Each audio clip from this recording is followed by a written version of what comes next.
안녕하세요. 부산에서 아들을 키우면서 살고 있는 40대 여성입니다.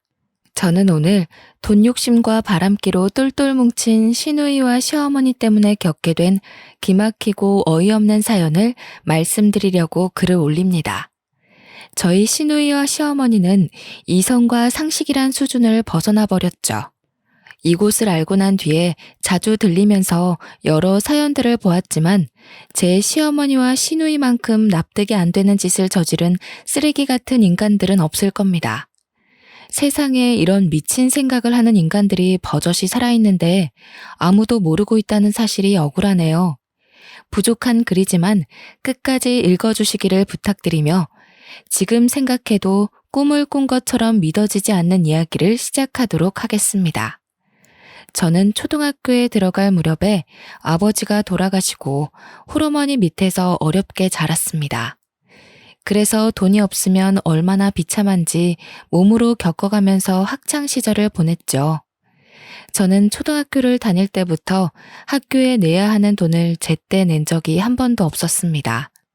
선생님이 여러 가지 명목으로 돈을 내라는 고지서를 나눠줄 때면 저는 풀이 죽어서 집에 와야만 했고 고지서를 본 엄마는 한숨을 푹 쉬시곤 하셨죠. 고등학교를 졸업한 뒤에는 1년간 알바를 하면서 등록금을 마련해서 대학에 들어갔습니다. 대학을 다니면서 공부와 알바를 항상 병행해야 해서 고달픈 생활을 이어나갔습니다. 그런데 대학을 졸업할 무렵에 엄마마저 세상을 떠나고 마셨어요. 저희 엄마가 당뇨가 있다는 진단을 받았지만 돈 문제로 약을 먹지 않고 버텼거든요. 몇 년이 지나자 망쳤고 다른 장기들도 차례로 제 기능을 잃어갔습니다. 그제서야 엄마가 병원을 찾았지만 치료 시기를 놓쳐버려서 제가 취직을 해서 사회생활을 하는 모습을 보지 못하고 안타깝게 세상을 떠나고 마셨습니다. 남편은 대학을 졸업한 후에 들어간 직장에서 만나게 되었죠. 저희 남편은 유독 말이 없고 과묵한 성격이었습니다. 그래서인지 아직도 남편을 처음 만난 날이 생각나네요. 처음 입사 후 배치된 부서에서 동료들과 인사를 나누던 때였습니다.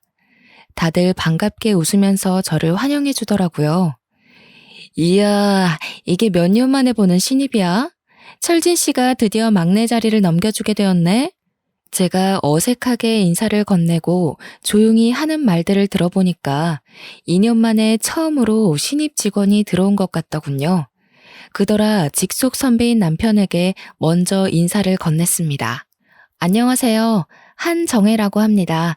앞으로 잘 부탁드려요. 신입이 그러면 최소한 통성명을 하면서 악수라도 청할 텐데 제 남편은 자리에 가만히 앉아서 웃기만 했습니다. 처음에는 남편이 제가 마음에 안 들어서 저러나 싶었는데 다른 여직원들 말을 들어보니 그게 아니었습니다. 철진 씨, 원래 말이 없어. 누가 말 걸어도 딱 필요한 말만 하거든. 난 처음에 벙어리인 줄 알았다니까.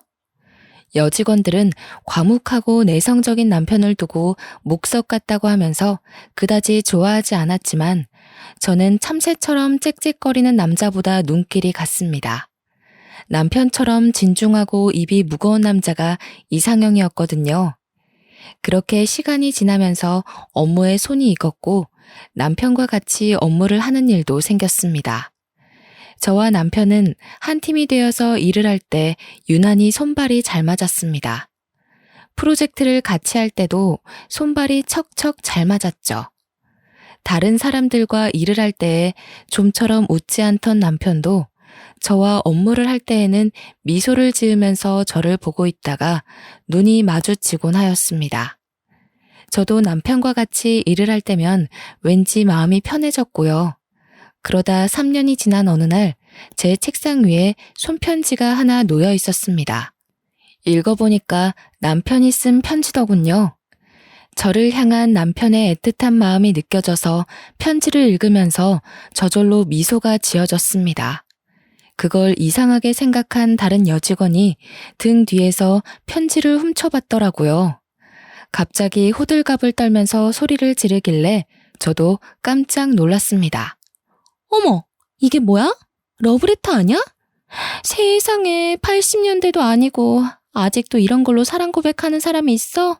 저는 민망해서 아무 말도 안 하고 자리에 앉았지만 여직원들이 수군거리는 소리가 들렸습니다. 하지만 집에 가서 남편에게 정성을 들인 답장 편지를 썼죠. 편지 내용은 저와 사귀고 싶어하는 남편의 마음을 받아들인다는 내용이었습니다. 3년 넘게 같이 일하면서 저도 남편에게 호감을 가지고 있었거든요. 그 뒤로 남편과 저는 다른 직원들도 알아보는 사내 커플이 되었습니다. 회사에서 교제 중인 커플이라고 말하면 다 저희를 지목할 정도로 오래 사귀었죠. 2년 정도 교제하다 보니 결혼 이야기가 나왔습니다. 하지만 결혼 전에 시어머니를 만나면서 행복한 결혼 생활을 꿈꿨던 저의 환상이 박살나버렸습니다. 시어머니는 돈 욕심이 유난히 많았는데 제가 가진 것 없는 고아라는 걸 알자 엄청나게 무시했는데요. 뭐? 집안에 단 한 푼도 없어? 너는 길거리에 나가면 널려있는 게 여자들인데 어디서 저런 거지 같은 애를 데리고 온 거냐? 세상에, 제대로 된 혼수 받을 생각은 아예 접어야겠구나. 아휴, 내 팔자야. 시어머니는 첫 대면부터 저를 대놓고 구박해서 기가 죽게 만들었습니다. 남편은 극성맞은 시어머니의 말에 대꾸조차 안 하더라고요.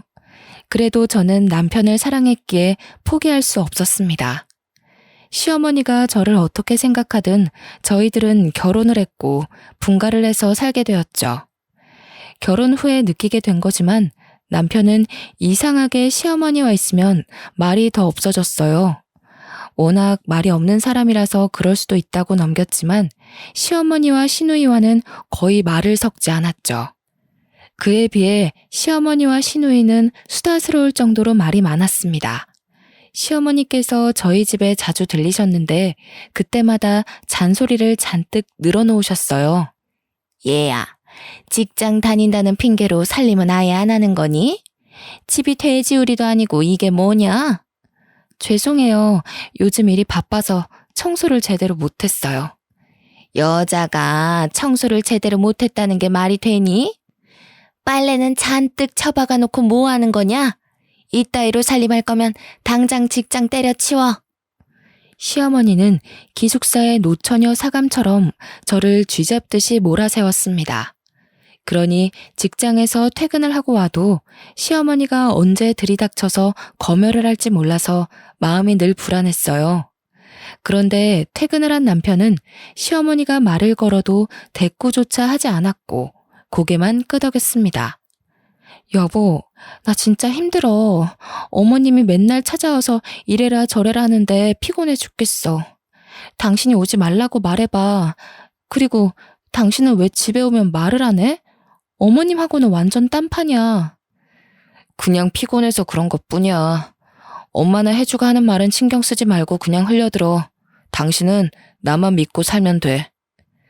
당신은 옆에서 듣고만 있으면서 뭘 믿고 살라는 거야? 당신이 중간에서 중재를 해줘야 내가 숨 쉬고 살지. 남편은 결혼 후 손아래 시누이까지 저를 무시한다는 사실을 알고 있었습니다. 시누이는 남편보다 먼저 결혼을 했지만 바람을 피우다 이혼을 당하고 친정으로 쫓겨나서 시어머니 집에 얹혀 살고 있었습니다.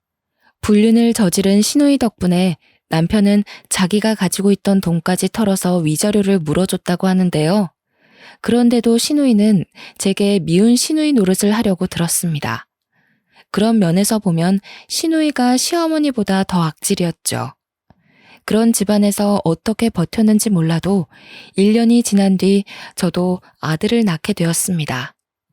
그런데 아들이 100일을 넘길 무렵부터 남편이 부산에 있는 지사로 발령이나 주말 부부 신세가 되어버렸죠. 신혼이었지만 회사 일이 먼저이니 어쩔 수 없는 부분이었습니다. 제가 시기를 좀 미룰 수 있냐고 물어보기도 했는데요. 육아하면서 내가 일을 어떻게 다 해. 당신이 있어야 직장도 다니지. 나 이제 회사로 복귀하지 말라는 말이야? 좀 나중에 발령 갈 수는 없을까? 나도 그럴 수 없으니까 그렇지. 이번에 발령 가면 거리가 멀어서 자주 못 올라올 거야. 내가 없어도 성진이 잘 돌보고 당신도 몸 조심하고 잘 지내. 결국 남편이 지방에 내려가자 신이 난 건 신우이였어요. 그전에는 집에 와도 남편이 퇴근하기 전에 시댁으로 가곤 했는데 이제는 하루가 멀다 하고 집으로 와서 저를 몸종처럼 부리면서 잔소리를 늘어놓았어요. 그리고 자기 집처럼 자고 가는 일도 다반사였죠. 게다가 주말이면 친구들을 데리고 쳐들어와서 파티를 한다면서 난장판을 만들었습니다. 심지어 어떤 날은 남자친구를 데리고 오기도 했어요. 어처구니 없었지만 싫은 소리를 했다가는 시어머니에게 그대로 일러바칠 게 뻔해서 꾹 참았습니다. 시누이는 시어머니를 닮아서 남자들이 혹할 정도로 얼굴이 반반한 편이었습니다. 결혼을 한 유부녀였을 때도 바람을 피웠는데 이제는 걸릴 것 없는 돌싱이니 그야말로 자유로운 영혼이 되어서 여러 남자들과 어울려 놀았죠. 남자친구를 데리고 온 시누이는 저희 집을 모텔로 착각했는지 저와 아들이 있는데도 방 안에서 낄낄거리며 낯뜨거운 짓거리를 했습니다. 제가 일부러 인기척을 내도 그딴 짓을 서슴없이 해서 결국 문을 두드리며 소리쳤습니다. 혜주야, 어린 조카가 있는데 무슨 짓이야. 네가 어떤 남자를 만나든 상관 안 하는데 지금 남자랑 놀 생각이면 모텔로 가. 언니, 내가 뭘 어쨌다고 이래? 오빠가 집에 없으니까 허전해서 나한테 심술 부리는 거야? 그럼 언니도 남자 만나. 뭐? 나보고 바람피라는 거야? 그러라고. 설마 오빠한테 다 말하려고? 그럼 내가 먼저 선수 쳐야겠다. 오빠 와이프가 바람피고 있어요. 라고. 왜 있지도 않은 말을 지어내? 마음대로 남자들 데려온 건 너잖아. 그럼 무릎이라도 꿇어봐. 지금 무릎 꿇고 빌면 오빠한테 말 안 할게. 내가 무릎 꿇을 것 같아? 네가 말한다고 우리 남편이 믿을 것 같아? 믿게 만들면 되지. 내가 요즘 어떤 남자를 만나는 줄 알아? 엄청난 돈줄을 만나고 있거든. 재산이 무려 200억이래. 요즘 돈 있으면 다 되는 거 알지? 기다려봐. 없는 죄도 만들어줄게. 제가 아무리 목소리를 높여봐도 시누이는 말 같지도 않은 소리를 했어요. 진짜로 남편에게 제가 바람피고 있다고 말하려고 하길래 결국 무릎을 꿇고 말았습니다. 시누이가 절 골탕 먹이려고 어떻게든 증거를 만들어내서 복수할 것 같았거든요. 그런데 시누이가 진짜로 돈줄이라는 남자를 데려와서 재혼할 거라고 하더군요. 시누이의 재혼남은 시어머니의 고등학교 동창이었습니다. 동창회에 갔다가 그걸 알게 된 시어머니는 화가 머리끝까지 나서 아버지 뻘되는 자기 동창과 재혼하겠다는 시누이의 머리채를 휘어잡았습니다. 그리고 동네가 떠나가라 미친년이라고 욕을 퍼붓더라고요. 뭐? 네가 누구랑 결혼을 한다고? 네가 미쳐도 아주 더럽게 미쳤구나. 어디 남자가 없어서 애비뻘되는 늙은이하고 재혼을 하려고 들어. 엄마, 이거 놓고 내 말 좀 들어봐. 다 이유가 있다고. 머리채를 잡힌 시누이가 변명을 하려고 했지만 이성을 잃은 시어머니는 시누이의 뺨을 때리면서 난리를 쳤습니다. 듣기 싫어. 다리 몽댕이 분질러 놓기 전에 그 남자와 재혼하겠다는 생각은 당장 집어치워. 정신 나간 딸년 때문에 내 동창을 사위로 들일 생각 없다. 내가 부끄러워서 어떻게 얼굴을 들고 다니란 말이야. 엄마, 그 남자 재산이 얼만지 알아? 자그마치 200억이 넘는다고. 시어머니가 흥분해서 시누이 말을 들어주지 않자 시누이가 결국 고함을 질렀습니다. 그 말을 들은 시어머니는 그대로 굳어버렸죠. 뭐? 200억? 그게 정말이야? 직접 눈으로 확인했어? 그렇다니까. 내가 직접 이 두 눈으로 봤다고. 빌딩도 몇 채 있고 통장에 있는 돈도 어마어마했어. 그런 사람이 널 좋아한다고? 너랑 결혼한대? 진심으로? 시어머니는 시누이 재혼 상대의 재산이 200억이란 말에 봉잡았다고 자기 일처럼 좋아라 했어요. 시어머니와 동창들은 재혼남이 별 볼 일 없는 사업을 하고 있는 걸로 알고 있었거든요. 그동안 그 남자는 자기가 하는 사업과 재산을 숨겨왔던 거죠. 엄청난 재력가라는 사실이 알려지면 시어머니 같은 동창들이 빌붙으려고 들까봐 그랬던 것 같아요. 걔는 왜 그런 걸 숨기고 있었대? 어쩌다 내 동창을 만나게 된 거야? 응? 어디서 만났어? 이혼하고 집에서 노는 것도 실증나서 대학 선배한테 일자리 부탁했더니 자기 회사 비서실에서 일해보라고 추천해줬어. 신우이의 대학 선배가 재혼남이 운영하는 회사의 기획실에서 근무하고 있었다고 합니다. 신우이가 일자리를 알아봐 달라고 하자 신우이가 예뻐서 비서 자리를 추천해줬나 보죠. 역시나 신우이를 비서로 맞은 재혼남은 곱상한 외모에 반해 관심을 보였다고 합니다. 신우이에게 5년 전에 아내를 먼저 보내고 혼자 살고 있다고 어필했다고 하는데요. 그러면서 재산이 200억이 넘는다는 사실을 알려주어서 그 사실을 알게 된 신우이가 돈에 홀라당 넘어가 적극적으로 대쉬했다고 하더군요. 덕분에 재혼남이 신우이에게 푹 빠져서 만난 지 2달 만에 결혼을 하기로 했다는 겁니다. 재력가와 결혼한다는 소식만으로 두 모녀는 마치 자기들이 200억대 자산가가 된 것처럼 들떠 있었습니다. 그걸 보는 저는 기가 막힐 뿐이었죠. 신우이가 그 남자와 재혼한 후에 시어머니는 동창이자 사위인 신우이 재혼남을 찾아가서 재산을 나눠달라고 비굴하게 사정을 했다고 합니다. 정수야, 우리가 이런 희한한 관계로 엮인 것도 인연인데 모른 척 할 수 있니? 20억만 해주한테 해주라. 우리 집안에 빚이 좀 있어서 어려워. 그러니까 좀 도와줘. 결혼할 때는 빚 이야기 없었잖아. 순영아, 네가 이렇게 나오면 우리 사이가 아주 곤란해져. 앞으로 한 번만 더 돈 이야기 꺼내면 네 딸하고 이혼할 거니까 그렇게 알고 있어. 당연히 재혼남은 시어머니의 터무니없는 요구를 단칼에 잘라버렸어요. 하지만 시어머니는 포기하지 않고 몇 번이나 재혼남의 회사로 찾아갔습니다. 재혼남은 시어머니를 만나주지 않았지만 재혼남은 집에서 신우이의 돈 타령을 듣고 사는 것 같았죠. 아버지 뻘인 남자와 재혼을 결심한 신우이의 목적은 오로지 돈이었기에 두 모녀는 재혼남의 돈을 빼내려고 온갖 방법을 동원했지만 전부 다 실패로 끝나고 말았습니다. 그러다 얼마 후에 신우이가 재혼남 몰래 바람을 피운다는 사실을 알게 되었습니다. 제 집에 와서 시어머니와 신우이가 하는 대화를 들어보니까 재혼남은 아직 모르는 것 같았습니다. 혜주야, 네가 웬일로 남자를 안 만나니? 정수가 나이가 있다 보니 반밀은 제대로 안 될 텐데 무슨 재미로 살고 있어? 엄마는 걱정도 팔자야. 내가 그 늑다리하고 재미 보려고 결혼한 줄 알아? 재미는 다른 놈하고 보면 되는 거 아니야? 신우이는 내연남이 있다는 말을 주저없이 하고 있더라고요. 나이 많은 재혼남과 결혼을 하긴 했지만 재미는 젊은 내연남과 보고 재혼남은 그저 돈을 가져가는 스폰서에 불과했던 겁니다. 더 웃긴 건 시어머니가 자기 딸의 불륜 사실을 알게 되었는데 신우이의 말에 맞장구를 치는 것도 모자라 들키지 않고 바람을 피우는 요령까지 전수해 주었습니다.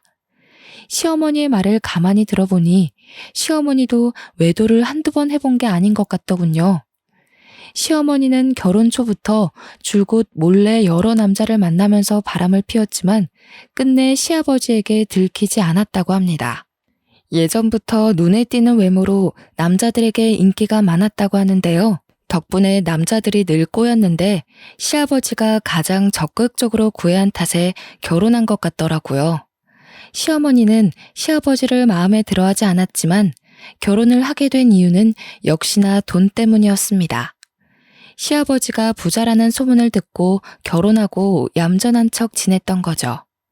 하지만 처녀 시절 버릇을 버리지 못하고 남편 몰래 여러 남자와 어울리면서 바람을 피웠지만 순진한 시아버지는 전혀 눈치를 채지 못했다고 해요.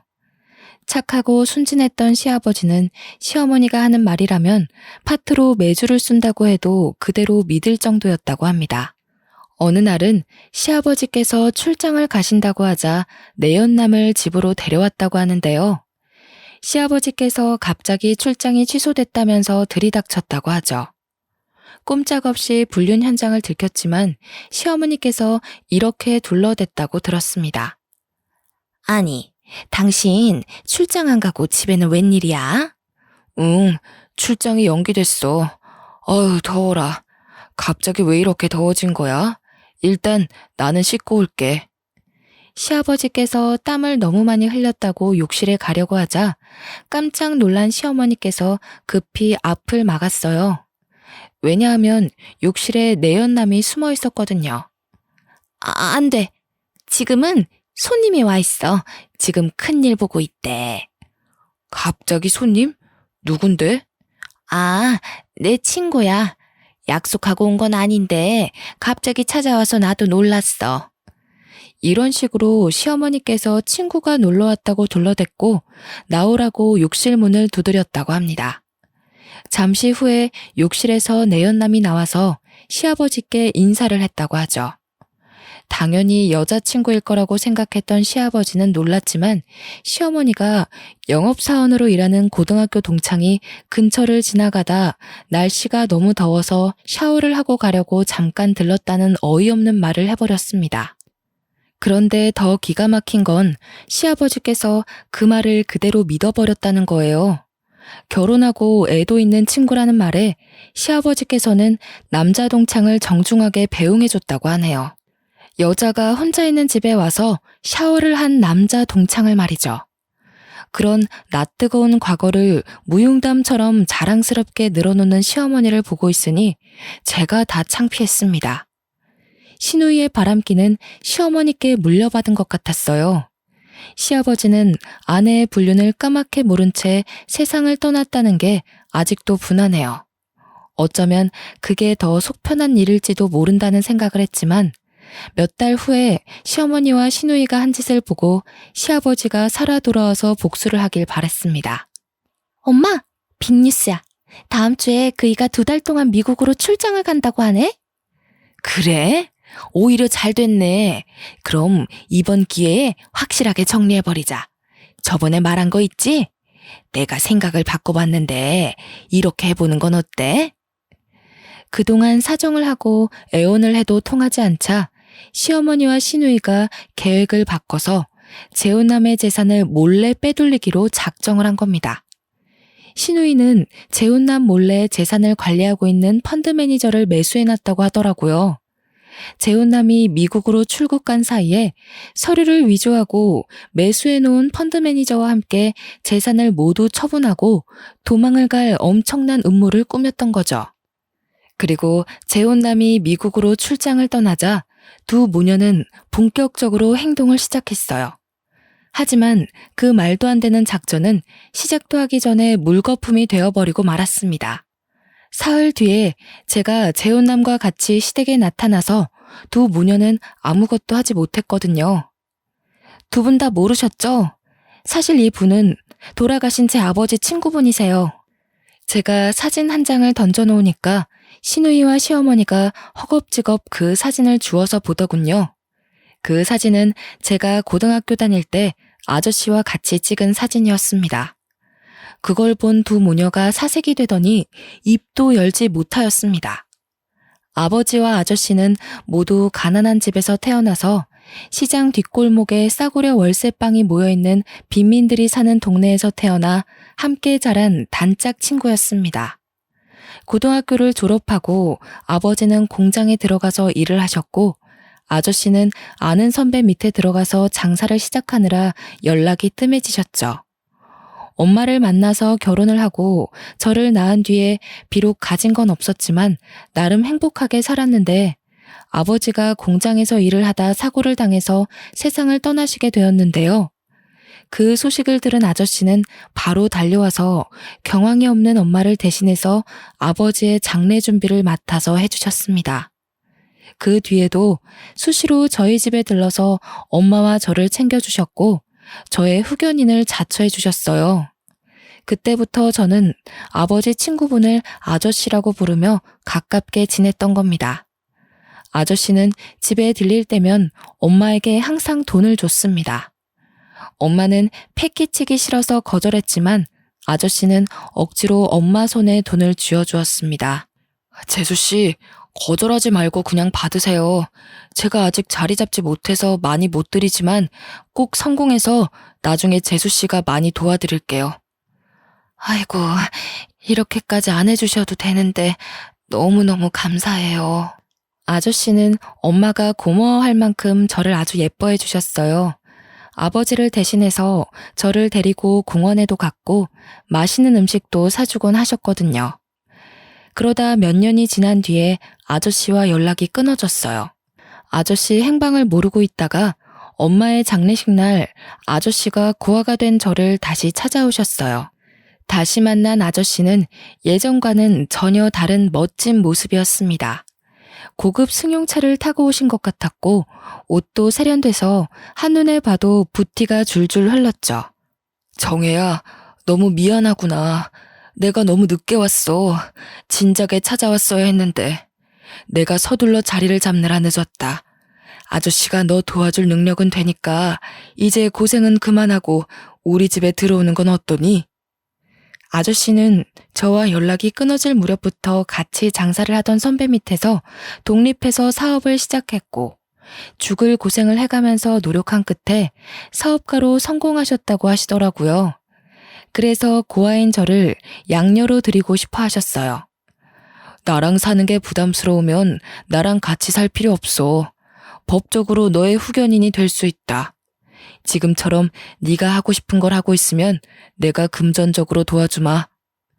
도와주신다는 마음은 정말 고마웠지만 진짜로 돈을 다 대주실 줄은 몰랐어요. 제가 그래 주시면 열심히 살겠다고 하니까 아저씨는 등록금을 벌려고 힘들게 일하고 있는 저를 안쓰럽게 생각하셔서 등록금과 생활비를 지원해 주셨어요. 하지만 저는 그 도움들을 쭉 거절해왔죠. 친가나 외가 쪽도 아닌 완전한 남이 저를 도와준다는 것 자체가 부담이었어요. 언젠가 다 갚아야 하는 돈이라고 생각해서 아저씨를 만날 때마다 마음만 받겠다고 말하였습니다. 아저씨, 항상 걱정해 주셔서 감사해요. 하지만 저는 괜찮으니까 신경 쓰지 않으셔도 돼요. 제 인생이 망하더라도 혼자 힘으로 헤쳐나가고 싶어요. 정말 기특하고 장하구나. 내 도움이 부담스럽더라도 너 혼자 감당할 수 없는 일이 생기면 언제든지 연락해라. 아저씨가 도와줄게. 그 말과 함께 명함을 주고 아저씨는 더 이상 제게 연락하지 않으셨죠. 저는 고민하다가 아저씨가 준 명함을 서랍 깊숙한 곳에 넣어두었습니다. 아무래도 아저씨 연락처를 가지고 있으면 조그만 문제가 생겨도 아저씨에게 도움을 청할 것 같았거든요. 그렇게 저는 낮에는 학교를 다니고 밤에는 일을 하는 생활을 계속해왔어요.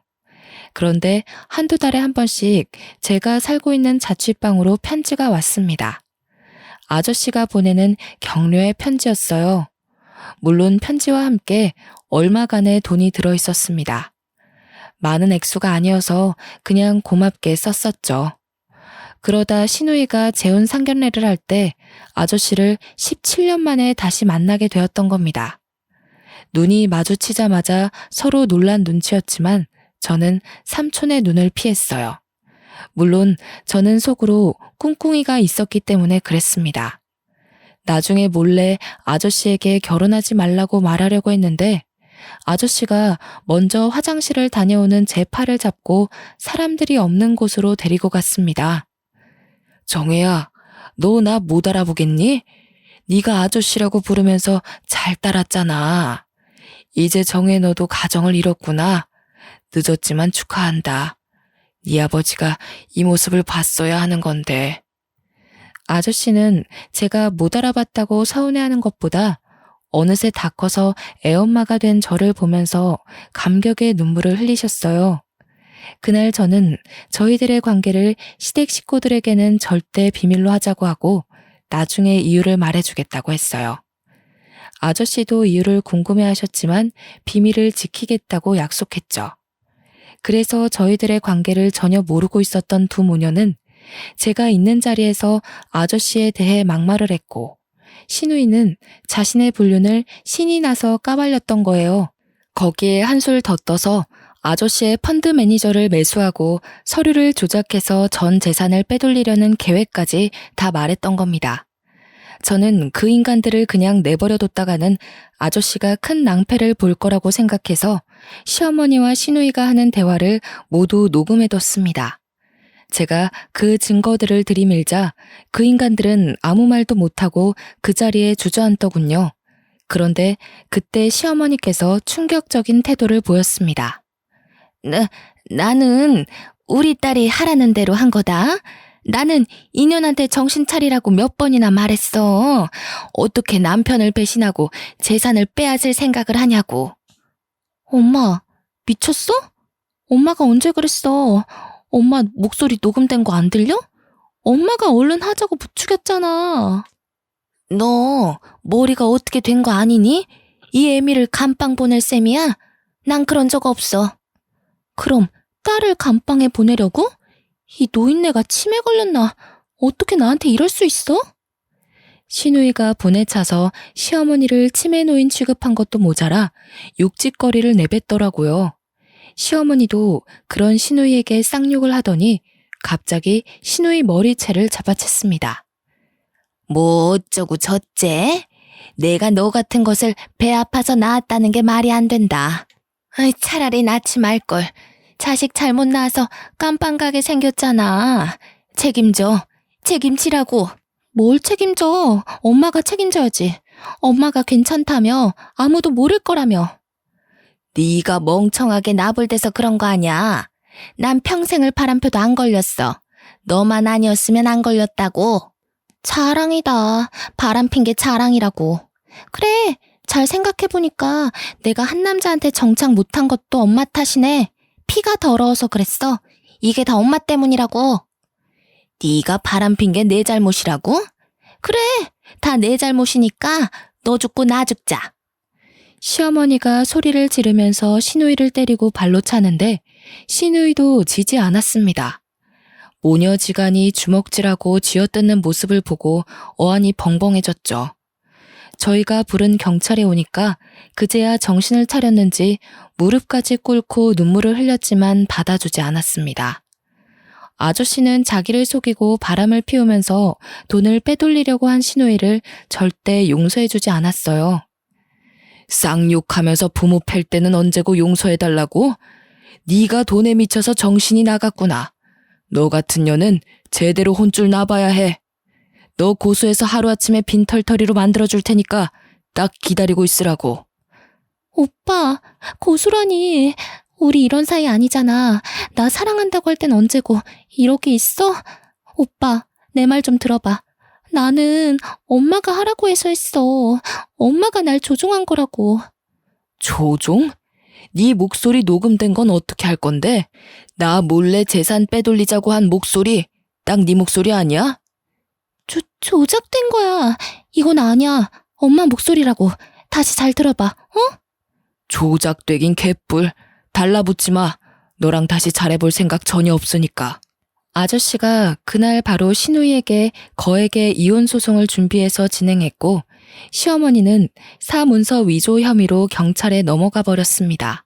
저희 남편은 시누이가 바람을 피웠다가 또 이혼당했다는 소식을 듣고 서울에 올라왔죠. 그러자 시누이와 시어머니가 구세주를 만난 것처럼 도와달라고 남편에게 매달렸습니다. 철진아, 잘 왔다. 내가 전화를 몇 통이나 했는데 이제 오니? 우리 딸이랑 결혼한다는 놈이 날 감옥에 넣어버린다고 하더라. 네가 도와주지 않으면 나 진짜 깜빵 가게 생겼다. 제발 엄마 좀 살려줘. 그런데 남편이 뜻밖의 말을 꺼내기 시작했습니다. 엄마, 솔직하게 할 말이 있어. 아버지가 돌아가신 후로 나는 쭉 고아라고 생각하고 살아왔어. 엄마와 동생한테 받은 상처가 너무 컸거든. 남편은 지금껏 아내인 제게도 말하지 않고 가슴속에 꽁꽁 숨겨두고 있던 놀라운 사실을 털어놓았습니다. 남편은 시어머니가 여러 남자를 문란하게 만나면서 시아버지를 가지고 논다는 사실을 알고 있었다고 합니다. 하지만 시아버지가 받을 충격을 고려해서 말하지 않고 참다가 도저히 참을 수 없어서 시아버지에게 모두 말하려고 했는데 시아버지가 심장 발작을 일으키면서 쓰러지셔서 말할 기회를 영영 놓쳐버렸다고 하죠. 그때부터 남편은 어머니와 여동생에게 마음의 문을 닫아버렸다고 하는데요. 그러면서 입까지 같이 닫아버려서 말수가 줄어버렸다고 고백했습니다. 결혼 후에도 어머니와 여동생이 자꾸만 찾아오자 자원에서 부산에 있는 지사로 내려갔다고 해요.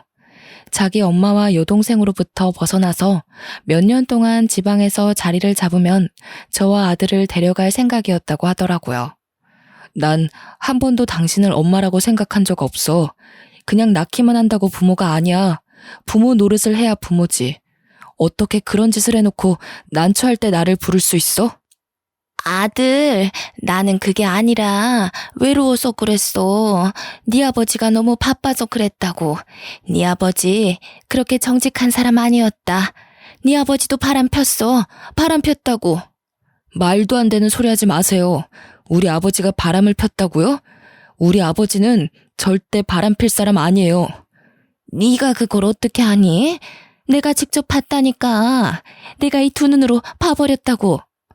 저도 엄마가 바람핀 거 직접 봤는데 어떡하죠? 두 눈으로 봐버려서 미쳐버릴 것 같아요. 엄마가 다른 남자 품에 안겨서 히히덕거리는 거 잊을 수가 없다고.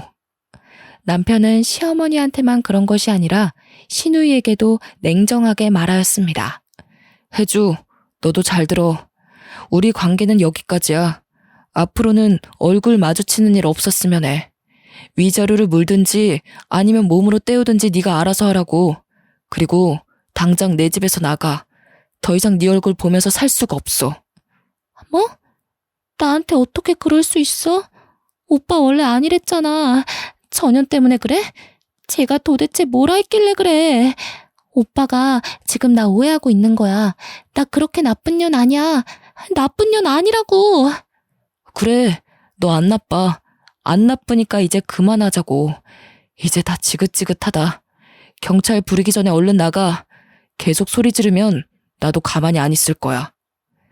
남편의 단호하고 싸늘한 말에 두 모녀는 더 이상 매달리지 못하고 울면서 떠났습니다. 그 후로 저희 집안 사람들은 시댁과 연락을 하지 않고 지내게 되었습니다. 나중에 한 달이 건너서 들은 말에 따르면 사문서 위조 혐의로 고발된 시어머니는 겨우 구속이 되는 건 면했지만 재판 결과 유죄가 인정되어서 3천만 원의 벌금을 물어야 한다고 하더군요. 시누이도 그에 상응하는 위자료를 아저씨에게 주라는 판결을 받았지만 돈이 있어야죠. 딱 봐도 둘은 위자료와 벌금을 내기 위해서라도 평생 힘든 일을 하면서 살아야 하는 것 같았습니다. 그 소식을 들은 남편은 저와 아들을 데리고 지방으로 내려가자고 했습니다. 동네에 소문이 나서 시어머니와 시누이가 멀리 이사를 갔는데도 불구하고 남편이 주말에 잠깐 여기로 오기만 해도 진절머리가 난다고 했습니다. 아무래도 이 동네에 계속 있으면 시어머니와 시누이가 생각나고 나중에 찾아올 수도 있으니까 이사 가고 싶어하는 눈치더라고요. 제가 아저씨께 연락을 해서 이사를 가겠다고 하자 아저씨는 저희 부부에게 아주 좋은 전원주택을 하나 사주셨어요. 저는 괜찮다고 했지만 아저씨는 이미 샀으니 받아두라고 하셨습니다. 정혜 너 아니었으면 전 재산을 그 여자들한테 빼앗길 뻔했어. 네 덕분에 내 재산을 지키게 되었으니 이 정도는 받아도 괜찮아. 아저씨, 아무리 그래도 이렇게 귀한 걸. 그래서 10억짜리 별장이 생기는 호사를 누리게 되었습니다. 남편이 저희 가족이 사둘 곳은 따로 봐놔서 아저씨가 사준 집은 콧바람 쐴 때 오기로 했어요. 아저씨는 주말이면 아들을 데리고 전원주택으로 와서 텃밭도 가꾸고 여유있게 살라고 하셨어요. 저희 남편은 시어머니와 시누이랑 연을 끊어서 그런지 얼굴빛이 점점 좋아지고 있습니다. 이렇게 말이 많았나 싶을 정도로 제 옆에서 조잘조잘 떠드는데 이상한 기분이 들더라고요. 마치 새 인생을 사는 것 같았습니다. 아마 이게 다 아저씨 덕분이겠죠. 그때 이후로 아저씨와 저는 연락을 하지 않고 있지만 명절 때마다 찾아뵈려고 합니다. 부모님처럼 안부 인사 드리려고 했는데 오히려 피하시더라고요. 아마 저에게 부담이 될까봐 배려를 해주시는 것 같습니다. 그래도 간간히 문자는 드리고 있으니 조만간 맛있게 반찬이라도 해서 보내드려야겠죠? 여기까지 사연 읽어주셔서 감사합니다. 더 이상 시어머니와 시누이 인생에 제가 낄 날이 없었으면 하네요. 여러분은 부디 이런 복잡한 일 없이 무탈한 하루 보내시길 바랍니다.